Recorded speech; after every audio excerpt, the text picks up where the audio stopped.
एक आदमी दूरबीन से देख रहा था कि सब कुछ ठीक है या नहीं। तभी उसने बर्फ पर कुछ अजीब चीजें आती देखी। जब वह ध्यान से देखने लगा तो उसकी आंखें फटी रह गईं। वो घबरा गया और अपने साथियों को जोर से पुकारा कि जल्दी अलार्म बजाओ। चौकीदार दौड़कर आया और सबको खतरे की जानकारी देने की तैयारी करने लगा। तभी बड़ा भाई तुरंत अपने घोड़े पर चढ़ा और गांव वालों को सचेत करने निकल पड़ा। गांव में हलचल मच गई। महिलाओं और बच्चों को बेसमेंट में छुपाया गया और सारे मजबूत पुरुष हथियार लेकर लड़ाई के लिए तैयार हो गए। गांव के सारे वाहन और हथियार जरूरी जगह लाए गए। बड़े भाई ने बिना समय गवाए मशीन गन उठाई। सब लोग जॉम्बी की पहली लहर का सामना करने के लिए तैयार। जॉम्बी तेजी से आकर रक्षापंथी को तोड़ने लगे। तभी बड़े भाई ने तेल के बैरल गिराने का आदेश दिया। फिर एक आदमी ने जलती हुई लकड़ी जमीन पर फेंकी और जमीन में आग लग गई। जोरदार धमाकों के साथ आग फैल गई और जॉम्बी जलने लगे। लेकिन जॉम्बी फिर भी नहीं रुके। वे लगातार लकड़ी के दरवाजे पर हमला कर रहे थे। सब लोग जान गए अब पीछे हटने का कोई रास्ता नहीं है। जिंदा रहना है तो लड़ना ही होगा। तभी जॉम्बी अचानक पलटकर भागने लगे।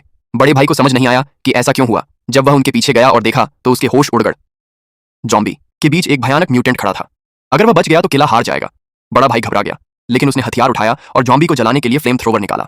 लेकिन तभी राक्षस जॉम्बी ने ताकत से लकड़ी का दरवाजा तोड़ दिया और सारे जॉम्बी अंदर घुस गए। अब लड़ाई बहुत मुश्किल हो गई थी। कई लोग डर के मारे भाग गए। बड़े भाई ने साहस दिखाया और तोप से गोली चलाई, लेकिन अफसोस गलती से उसका साथी मारा गया। अब वहां अकेले बदन भाई ही बचा था। उस पर राक्षस जॉम्बी ने हमला कर दिया।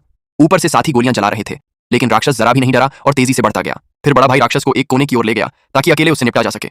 उसने ट्रिगर दबाया, आग जलाई, लेकिन राक्षस को आग से कोई फर्क नहीं पड़ा। बड़ा भाई लड़ते हुए पीछे हटता गया। तभी अचानक फ्लेम थ्रोवर का ईंधन खत्म हो गया। अब बड़े भाई को लगा कि वह मारा जाएगा, लेकिन तभी राक्षस अचानक जमीन पर गिर पड़ा।